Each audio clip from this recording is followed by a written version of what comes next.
Dunia entertainment Indonesia kembali diguncang oleh ledakan bom skandal yang dayanya melampaui drama perselingkuhan manapun. Nama Inara Rusli, yang selama ini dikenal sebagai simbol ketegaran, ikon perempuan tangguh yang bangkit dari luka pengkhianatan, kini berbalik 180 derajat. Ia bukan lagi korban, ia bukan lagi perempuan yang didukung jutaan netizen. Ia kini berada di kursi terdakwa opini publik sebagai pihak yang dilaporkan atas dugaan perzinahan. Publik terhenyak, media bergetar, semua akun gosip meledak membahas satu nama, Inara Rusli.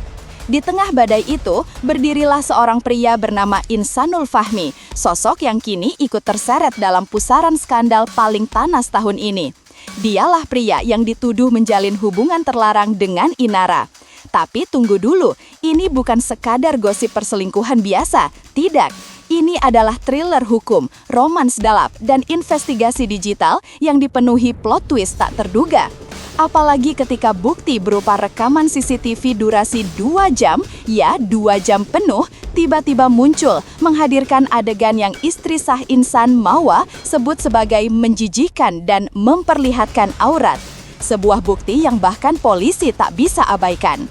Ketika skandal ini pertama mencuat, publik langsung pecah menjadi dua kubu. Yang satu bertanya, masa sih Inara kayak gini? Kok bisa jatuh lagi? Kok bisa jadi pelaku? Sementara kubu lainnya mencoba meyakinkan diri bahwa pasti ada kesalahpahaman. Tapi semua teori itu langsung buyar ketika Insanul Fahmi muncul di hadapan media, mengeluarkan satu pernyataan yang ia kira akan memadamkan api. Dengan mimik wajah sok polos yang menimbulkan kontradiksi di mata netizen, ia berkata lantang, "Kami sudah menikah siri." Sebuah pernyataan yang jelas-jelas mereka siapkan untuk meredam tuduhan perzinahan, menggeser jeratan hukum menjadi sekadar bigami alias poligami ilegal. Insan berusaha memutihkan noda dengan menyampaikan bahwa hubungan intim yang terekam CCTV itu terjadi setelah akad nikah agama dilakukan. Tapi sayangnya, logika publik tidak bisa dibohongi semudah itu. Karena ada satu kejanggalan fatal yang membuat narasi mereka roboh seketika. Mari kita tarik garis waktu yang diucapkan sendiri oleh Insan. Ia mengaku pertama kali mengenal Inara pada 31 Juli. Tanggal itu penting, tanggal itu krusial. Dan di sisi lain, tersebar rekaman CCTV berdurasi 2 jam dengan timestamp 8 Agustus. Artinya apa? Hanya dalam waktu 7 hari sejak perkenalan pertama, dari momen mereka saling menyapa, sampai terjadi adegan intim di tempat yang tidak pantas. Apakah masuk akal bahwa dalam 7 hari, dua orang dewasa yang baru kenal bisa jatuh cinta, menjalin hubungan, memutuskan menikah siri, mencari saksi, melakukan akad nikah, dan melakukan hubungan suami istri? Logika mana yang bisa menerima kecepatan hubungan secepat sinetron murahan seperti itu? Netizen langsung mencium keganjilan, dan mereka semua sepakat. Pengakuan nikah siri itu hanyalah gertakan lemah untuk menutupi dosa besar. Setelah analisis sederhana itu, netizen menyimpulkan, adegan dalam rekaman CCTV pada 8 Agustus hampir pasti terjadi sebelum adanya ikatan nikah siri, bahkan jika itu benar. Dengan kata lain, apa yang terjadi di tanggal itu bukan poligami, tapi murni perzinahan. Dan yang lebih parah lagi, pengakuan nikah siri justru memperkuat dugaan bahwa mereka punya hubungan intim terlarang. Publik tercengang. Para pengamat hukum semakin mengernyitkan dahi. Bahkan beberapa mantan pendukung garis keras Inara pun mulai goyah. Klaim nikah siri itu bukan menyelamatkan, tapi malah menjadi bumerang. Namun di balik semua kekacauan itu, muncul sebuah rumor yang membuat drama ini naik level menjadi legenda. Siapakah yang memberikan bukti CCTV itu kepada Mawa? Nama yang disebut-sebut dalam rumor ini benar-benar tak terduga. Orang yang diyakini memberikan bukti itu bukan orang asing, bukan tetangga, bukan fans, melainkan Virgon, mantan suami Inara sendiri. Jika rumor ini benar, maka ini adalah bentuk karma tercepat dan terkejam yang pernah disaksikan publik. Bayangkan ironi tragis ini. Seorang mantan suami yang pernah dituduh, pernah disudutkan, pernah dihancurkan oleh cerita perselingkuhan, kini justru menjadi alat takdir untuk menjatuhkan mantan istrinya dalam kasus yang sama. seolah semesta turun tangan dan berkata, "Giliranmu merasakan akibatnya."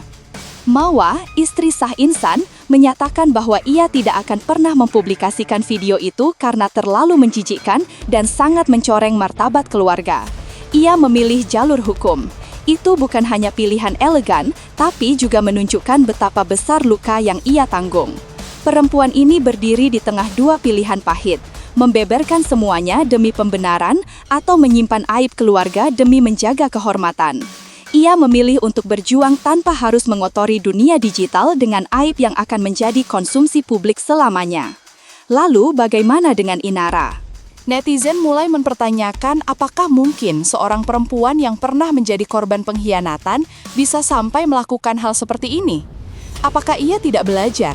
Bagaimana mungkin ia percaya pada seorang pria yang hanya berbekal kata-kata sudah cerai, sudah duda, sudah talak dua, tanpa menunjukkan bukti apapun? Di mana kewaspadaannya? Di mana kehati-hatian yang seharusnya ia pelajari dari masa lalunya? Pertanyaan-pertanyaan ini terngiang di kolom komentar seluruh media sosial.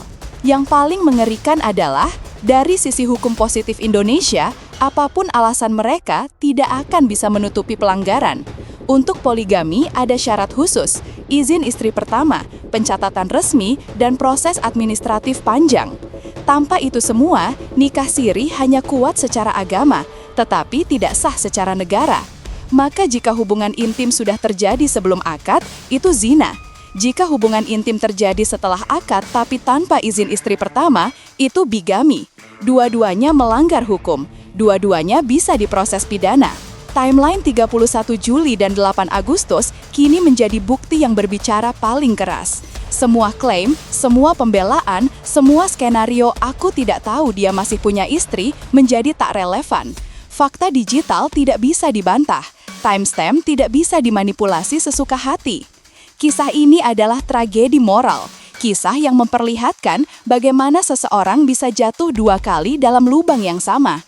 Kisah tentang bagaimana kebenaran digital pada akhirnya mengalahkan segala bentuk tipu muslihat manusia. Dan yang paling menegangkan, ini adalah kisah tentang siapa yang akan memakai baju oranye lebih dulu. Pertanyaannya bukan lagi apakah ada pelanggaran. Pertanyaannya adalah siapa yang akan diproses lebih dulu, Inara Rusli atau Insanul Fahmi, atau apakah keduanya akan diseret bersama-sama? Drama ini meruntuhkan seluruh citra keislaman dan kesalehan yang selama ini dipamerkan di media sosial. Dunia hiburan Indonesia menjadi saksi bagaimana sebuah reputasi bisa hilang dalam hitungan detik ketika kebenaran yang disembunyikan akhirnya terbongkar. Ini bukan lagi sekadar gosip, ini sudah menjadi sejarah skandal terbesar yang pernah menyeret nama seorang public figure yang dulu begitu dicintai. Semuanya kini tersingkap ke permukaan, semuanya terbongkar, dan publik hanya tinggal menunggu babak terakhir dari drama paling panas tahun ini.